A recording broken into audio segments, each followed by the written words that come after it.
नमस्कार शुभ सकाळ। आज अक्टोबर मास 29 तारीख बुधवार। आपणक भल पाइबा और आशीर्वाद स्वरूप गोटे गोटे लाइक कर दियंतु एवं नुआ होइथिले चैनल को सब्सक्राइब करी पाखरे थिबा बेल आइकन को क्लिक कर दियंतु। मु आज आपण मानक पई केतगोटी गुरुत्वपूर्ण खबर आनिछि। आजिर प्रथम खबर, आंध्र प्रदेश अमलापुर ठारे लैंडफॉल करिछि बात्या मोन्था। एहार प्रभाव रे सेठारे प्रबल वर्षा आरंभ होइथिला बेले झटका पवन मध्य बहिबा आरंभ होइछि। आकलन अनुसार बात्या मोन्थार लैंडफॉल प्रक्रिया को आहुरी किछि समय बाकी रहिछि। अवश्य लैंडफॉल पर क्रमश दुर्बल हेबो बात्या। भारतीय पाणीपाग विभाग अनुसार पश्चिम केंद्रीय बंगोपसागर रे सृष्टि एई घूर्णिझड़ भीषण बात्या रे परिणत हेउछि। लैंडफॉल जोगु सेठारे पवन वेग बढ़िछि। अवश्य ए पर्यंत सेतटा प्रभाव देखा मिली नहीं। तथापि पाणीपाग विभाग आकलन अनुसार घंटा प्रति 90 ରୁ 100 किलोमीटर रही पारे। सेही भली झटका पवन 110 किलोमीटर प्रति घंटा रही पारे। बात्या जोगु आंध्र प्रदेश उपकूलवर्ती जिला विशेषकर काकीनाडा, विशाखापट्टनम, कृष्णा, पश्चिम गोदावरी भली जिला विशेष भाव में प्रभावित हेब। एथिपाई एसबु जिला रेड अलर्ट जारी करा जायछि। तेबे बात्या जोगु ओडिशा को विशेष क्षति संभावना नहीं। तथापि बात्या प्रभाव में दक्षिण ओडिशार विभिन्न जिला विशेषकर मालकानगिरी, कोरापुट, रायगड़ा, गजपति, गंजाम रे एहार किछिटा प्रभाव पड़िबा नै आकलन करा जायछि। बात्या प्रभाव में एसबु अंचल रे प्रबल वर्षार अनुमान करा जायछि। सेही भली पश्चिम बंगर हावड़ा, उत्तर 24 परगना इत्यादि जिले में मध्य प्रबल वर्षा पई येलो अलर्ट जारी करा जायछि। सोहा जलवायु और परिवेश केंद्र निर्देशक डॉक्टर शरद चंद्र साहू कहवा अनुसार बात्या मालकानगिरी को पशिबा परे ओडिशा सीमार समांतराल भावे छत्तीसगढ़ को जीव। परवर्ती खबर, भीषण बात्या मोन्था प्रभाव में प्रबल वर्षा जोगु भूस्खलन आशंका करी कलिंगा घाटी रास्ता सील। कलिंगा घाटी रास्ता को बैरिकेड बांधी सील कला प्रशासन। भूस्खलन आशंका घाटी अंचल में बसवास करुवा लोक भयभीत अवस्था अछंती। बात्यार प्रभाव में जी उदयगिरी प्रबल वर्षा सांग को पवन बहुची। सकाळु सकाळु जिलार जी उदयगिरी, राइकिया, टिकावाली, चकापाद आदि स्थान में वर्षा आरंभ होईची। कलिंगा घाटी रे प्रशासन पक्षरु काम बंद करा जायछि। घाटीर भूस्खलन स्थान को जी उदयगिरी पुलिस जाई एहार स्थिति अनुध्यान करिसंती। थाना अधिकारी विजय कुमार स्वाईंक सह तांको टीम एही स्थान समीक्षा करिबा सह कलिंगा ठारे नाकाबंदी करा जाउछि। काहाकु भी घाटी भितरु को छड़ा जाउ नाही। परवर्ती खबर, बात्या समीक्षा पर मुख्यमंत्री सूचना। मुकाबिला पई सरकार सबु प्रकार व्यवस्था करिसंती। जीरो कैजुअलिटी लक्ष्य रे कार्य करा जाउछि। दक्षिण ओडिशा रे वर्षा होईची। विशेष करी 8टी जिला प्रभावित हेब। वर्तमान सुधा 11,396 जन को स्थानांतरित करा सारिछि। 1,871 गर्भवती महिला को मेडिकल निया जायछि। दक्षिण ओडिशार पर्यटन स्थल को बारण करा जायछि। परवर्ती खबर, बात्या मोन्था को दृष्टि रखी पर्यटकों पई बुधवार दिन नंदनकानन प्राणी उद्यान और उद्भिद उद्यान बंद रहिबो। एने घोषणा करिसेंती उपनिर्देशक सनत कुमार नारायण। सरकारी निर्देशनामा अनुसार धन जीवन सुरक्षा और क्षयक्षति मरामती पई बंद घोषणा करा जायछि। तेबे मोन्था प्रभाव में वर्षा और बात्या आशंका थिबारु धन और जीवन सुरक्षा लगी सरकार पूर्व सतर्क सूचना सत्वे अमानिया पर्यटकों संख्या किछि कम नथिबा जणा पड़िछि। मंगलवार नंदनकानन प्राणी उद्यान को 12,714 एवं राज्य उद्भिद उद्यान को 92 जन पर्यटक आसीथिबा टिकट बिक्री जणा पड़िछि। सेपटे प्रबल रु अति प्रबल वर्षा संभावना रहिथिबारु आज बंद रहिबो शिमिलीपाल। एने शिमिलीपाल व्याघ्र संरक्षण प्रकल्प कार्यालय पक्षरु शिमिलीपाल व्याघ्र संरक्षण प्रकल्पर क्षेत्र निर्देशक तथा आंचलिक वन्य प्राणी संरक्षक डॉक्टर प्रकाश चांद गोगनेनी सोमवार विज्ञप्ति प्रकाश करिसेंती। दैनिक 4 चकिया जान कलियाणी तनखी फाट पटु 35 गाड़ी और पिठाबट तनखी फाट देई 25 गाड़ी जंगल भितर को प्रवेश करने आदि बंद रहिबो।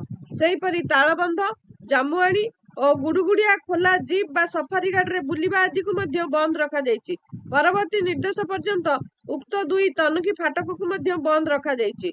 प्रबल वर्षा कारणरू एठारे भूस्खलन हेबार आशंका थिबारु एहाकू बंद रखा जायछि।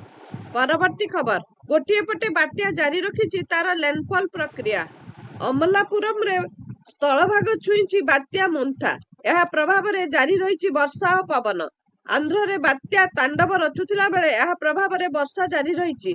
ଓଡ଼ିଶାରେ ଆଜି ଓ ଆସନ୍ତା କାଲି ମଧ୍ୟ ବର୍ଷା ସମ୍ଭାବନା ରହିଛି। ଏପରି ସ୍ଥଳରେ ଅନେକ ସ୍ଥାନରେ ବାତ୍ୟା ପ୍ରଭାବରେ ଗଛ ଭାଙ୍ଗିଥିବା ଓ ପଥର ଖସିଥିବାର ଦେଖିବାକୁ ମିଳିଛି।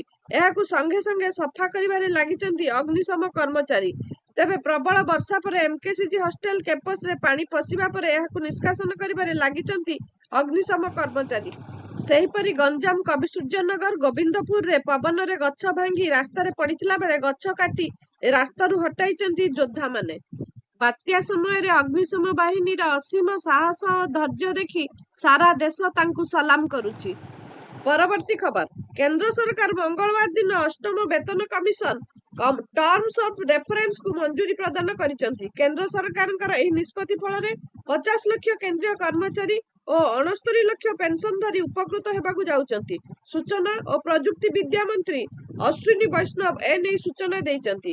ଜାନୁଆରୀ 16, 2025ରେ ଘୋଷଣା କରାଯାଇଥିବା ଅଷ୍ଟମ ବେତନ କମିଶନ କେନ୍ଦ୍ର ସରକାରୀ କର୍ମଚାରୀଙ୍କ ଦରମା ଗଠନ, ଭତ୍ତା ଏବଂ ପେନସନ ମୂଲ୍ୟାଙ୍କନ କରିବ ବୋଲି ଆଶା କରାଯାଉଛି।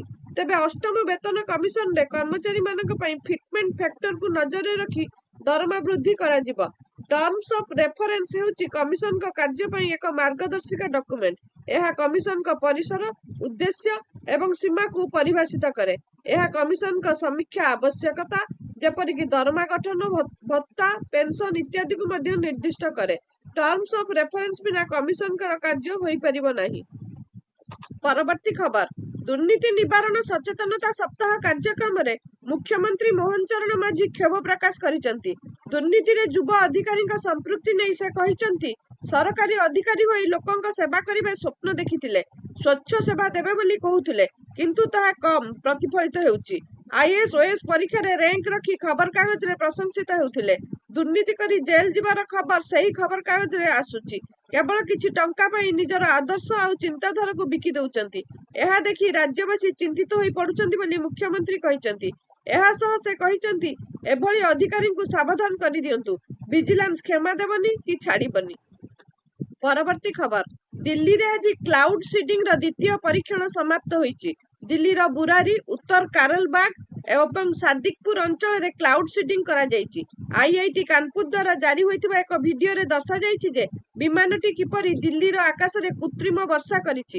ଏଠାରେ ଉଲ୍ଲେଖନୀୟ ଯେ ଦିଲ୍ଲୀରେ ବଢୁଥିବା ପ୍ରଦୂଷଣକୁ ହ୍ରାସ କରିବା ପାଇଁ ରାଜ୍ୟ ସରକାର କ୍ଲାଉଡ୍ ସିଡିଂ ମାଧ୍ୟମରେ ବର୍ଷା କରାଇବାକୁ ନିଷ୍ପତ୍ତି ନେଇଥିଲେ।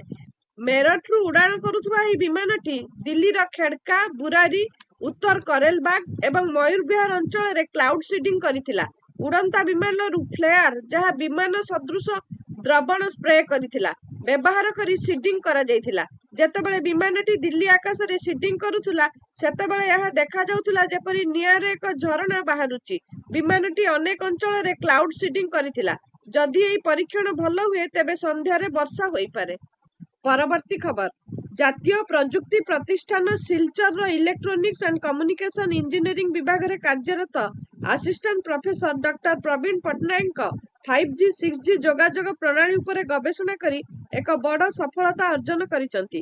ତାଙ୍କର ଏହି ଗବେଷଣାର ଶୀର୍ଷକ development of efficient joint antenna and user scheduling schemes for massive MIMO limited feedback broadcast channel for 5G and beyond communication ସିଷ୍ଟମକୁ ଭାରତ ସରକାରଙ୍କ ଇଲେକ୍ଟ୍ରୋନିକ୍ସ ଏବଂ ପ୍ରଯୁକ୍ତି ବିଦ୍ୟା ମନ୍ତ୍ରଣାଳୟ ଦ୍ୱାରା ଅନୁଦାନ ମିଳିଥିଲା।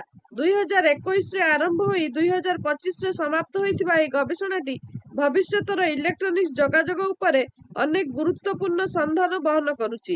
ଏହି ଗବେଷଣାଟି ଆଗାମୀ ଦିନର 6G ଟେକ୍ନୋଲୋଜି, ଆଣ୍ଟିନା ଚୟନ ଏବଂ ୱାୟରଲେସ୍ ନେଟୱାର୍କରେ ସିଷ୍ଟମ କ୍ଷମତା ବୃଦ୍ଧି କେନ୍ଦ୍ରିତ ଥିଲା। ପରବର୍ତ୍ତୀ ଖବର, ମାଲକାନଗିରି ଛତିଶଗଡ଼ ସୀମାନ୍ତ ସୁକମା ଜିଲ୍ଲାରେ ମାଓବାଦୀଙ୍କର ଏକ ବଡ଼ ଯୋଜନାକୁ ପଣ୍ଡ କରିବାରେ ସଫଳ ହୋଇଛନ୍ତି ସୁରକ୍ଷା କର୍ମୀ। ଫୁଲବାଗଡି ବଡସେଟ୍ଟି ଜଙ୍ଗଲ ରାସ୍ତାରେ ପ୍ରାୟ 40 କିଲୋଗ୍ରାମ ଓଜନର ଏକ ଆଇଇଡି ବୋମାକୁ ଠାବ କରିଥିଲେ ଯବାନ। ସୁରକ୍ଷା ବାହିନୀକୁ ଟାର୍ଗେଟ କରିବା ଉଦ୍ଦେଶ୍ୟରେ ମାଓବାଦୀମାନେ ରାସ୍ତାରେ ଏହି ଲ୍ୟାଣ୍ଡମାଇନ୍ ଖଞ୍ଜିଥିଲେ।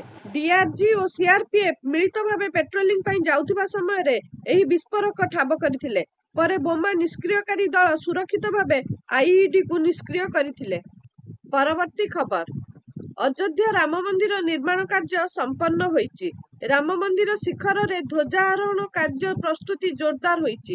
ଆସନ୍ତା ନଭେମ୍ବର 25ରେ ମନ୍ଦିର ଶିଖରରେ 22 ଫୁଟ ଲମ୍ବା 11 ଫୁଟ ଚଉଡ଼ା ଧ୍ୱଜା ସ୍ଥାପିତ ହେବ। ଏହି ସମାରୋହ ପ୍ରାଣ ପ୍ରତିଷ୍ଠା ସମାରୋହ ଭଳି ଅତ୍ୟନ୍ତ ଭବ୍ୟ ହେବ। ଏହା ରାମ ମନ୍ଦିର ନିର୍ମାଣ କାର୍ଯ୍ୟ ସମ୍ପନ୍ନ ପ୍ରତୀକ ହେବ। କାର୍ଯ୍ୟକ୍ରମର ମୁଖ୍ୟ ଅତିଥି ହେବେ ପ୍ରଧାନମନ୍ତ୍ରୀ ନରେନ୍ଦ୍ର ମୋଦି ଓ ଆର୍ଏସ୍ଏସ୍ ପ୍ରମୁଖ ମୋହନ ଭାଗବତ। ନିର୍ଦ୍ଧାରିତ ମୁହୂର୍ତ୍ତ ଅନୁସାରେ କାର୍ଯ୍ୟକ୍ରମ ପୂର୍ବାହ୍ନ 11ଟାରୁ 12ଟା ମଧ୍ୟରେ ସମ୍ପନ୍ନ ହେବ। ସମସ୍ତ ଆମନ୍ତ୍ରିତ ଅତିଥିଙ୍କୁ ସକାଳ 8ଟାରୁ 9ଟା ମଧ୍ୟରେ ପହଞ୍ଚିବାକୁ ନିର୍ଦ୍ଦେଶ ରହିଛି। ଭବ୍ୟ ଧ୍ୱଜାରୋହଣ କାର୍ଯ୍ୟକ୍ରମରେ ଦେଶ ବିଦେଶର ସନ୍ଥ ଓ ଧର୍ମାଚାର୍ଯ୍ୟମାନେ ଯୋଗ ଦେବେ। ଶ୍ରଦ୍ଧାଳୁ ଘରେ ବସି କାର୍ଯ୍ୟକ୍ରମର ଆନନ୍ଦ ଉଠାଇ ପାରିବେ। କାର୍ଯ୍ୟକ୍ରମ ସମୟରେ ଅଯୋଧ୍ୟାବାସୀଙ୍କ ଭିଡ଼ ଯୋଗୁଁ ସମସ୍ୟା ନ ହେବା ପାଇଁ ପ୍ରଶାସନ ପକ୍ଷରୁ ସ୍ୱତନ୍ତ୍ର ଧ୍ୟାନ ଦିଆଯିବ। ଭକ୍ତ ଏବଂ ପରିଦର୍ଶକଙ୍କ ସୁବିଧା ପାଇଁ ଆବଶ୍ୟକ ସମସ୍ତ ବ୍ୟବସ୍ଥା ସମ୍ପନ୍ନ ହୋଇଛି। ପରବର୍ତ୍ତୀ ଖବର, ବିଶ୍ୱର ସବୁଠାରୁ ବଡ଼ ଇ-କମର୍ସ କମ୍ପାନୀ ମଧ୍ୟରୁ ଗୋଟିଏ ହେଉଛି ଆମାଜନ। ସେ ତାହାର ପ୍ରାୟ 30,000 କର୍ପୋରେଟ୍ କର୍ମଚାରୀଙ୍କୁ ଛଟେଇ ଆରମ୍ଭ କରିବାକୁ ଯାଉଛି। ରୟଟର୍ସ ରିପୋର୍ଟ ଅନୁଯାୟୀ ଖର୍ଚ୍ଚ ହ୍ରାସ କରିବା ଏବଂ ଭବିଷ୍ୟତର ରଣନୀତି ଗଠନ କରିବା ପାଇଁ ଏହି ପଦକ୍ଷେପ ନିଆଯାଉଛି। କୋଭିଡ୍-19 ମହାମାରୀ ସମୟରେ ଆମାଜନ ବଡ଼ ଧରଣର ନିଯୁକ୍ତିରେ ନିୟୋଜିତ କରିଥିଲା, କିନ୍ତୁ ବର୍ତ୍ତମାନ ପରିସ୍ଥିତି ବଦଳିଯିବାରୁ କମ୍ପାନୀ ଏହାର କର୍ମଚାରୀଙ୍କୁ ସନ୍ତୁଳିତ କରିବାକୁ ଚେଷ୍ଟା କରୁଛି। ଭିଡିଓଟିକୁ ସମ୍ପୂର୍ଣ୍ଣ ଦେଖିଥିବାରୁ ଆପଣଙ୍କୁ ବହୁତ ବହୁତ ଧନ୍ୟବାଦ। ଆଜି ପାଇଁ ଖବର ଏତିକି। ନମସ୍କାର।